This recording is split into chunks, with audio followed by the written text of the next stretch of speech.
Well, hi friends, it's Judy with Greater Freedom. And so we're going to do verses 13 to 15. These are great verses that we can apply in our lives. Humility comes before honor, Proverbs 15:33. Don't forget when you see a professor with this tie, it's Proverbs. And 15, 1/5 of the tin is red, so that's 15. And the clock says 33 minutes. The kitchen just opened 33 minutes ago, represents verse 33. Humility comes before honor. Humility comes before honor. Humility comes before honor. Proverbs 15:33. Can you recite verse 13? Humility comes before honor. Proverbs 15:33.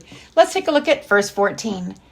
Train up a child in the way that he should go, and when he's old, he will not depart from it. Proverbs 22, verse 6. The man with the tie, remember, is always a professor, represents Proverbs.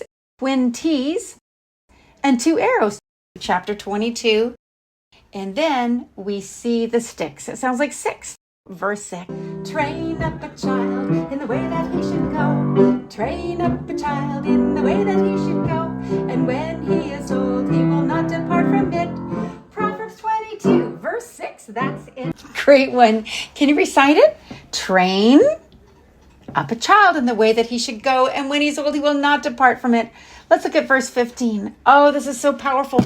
I will repay you for the years the locusts have eaten. Joel 2:25. Coffee is sometimes called a cup of joe. So this man is drinking a cup of joe, a cup of coffee. So that makes us think of the book of Joel. So our clue for this verse is Joel, cup of joe. Then we have 2 locusts, giant locusts, 2 of them. And then the calendar says 25.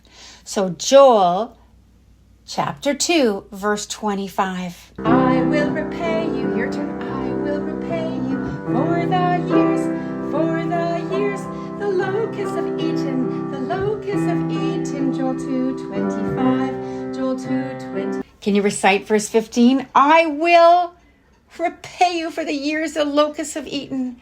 How about all 3? Humility comes before honor. Train up a child in the way that he should go, and the way he's old, he will not depart from it. And I will repay you for the years that locusts have eaten. And don't forget to be transformed. You must understand what you're memorizing. So don't forget to read the principles and actions. Wendy's made these beautiful devotions for us at greaterfreedom.org. So why should we memorize scripture? So we're ready. A knight keeps his sword in a sheath by his side, so time isn't lost when he must fight. But when doubt, fear, deceit are his daunting foes, the sword of the Spirit is what he tows. This word of God he stores in his mind, so with truth he can pierce every quarrel and lie. The Bible is the sword of the Spirit. Humility comes before honor. Train up a child in the way that he should go, and the way he's old, he will not depart from it. And I will repay you for the years because locusts have eaten. Don't forget to visit greaterfreedom.org. And let's go on to the next one. Do not despise small beginnings. Thanks, Wendy.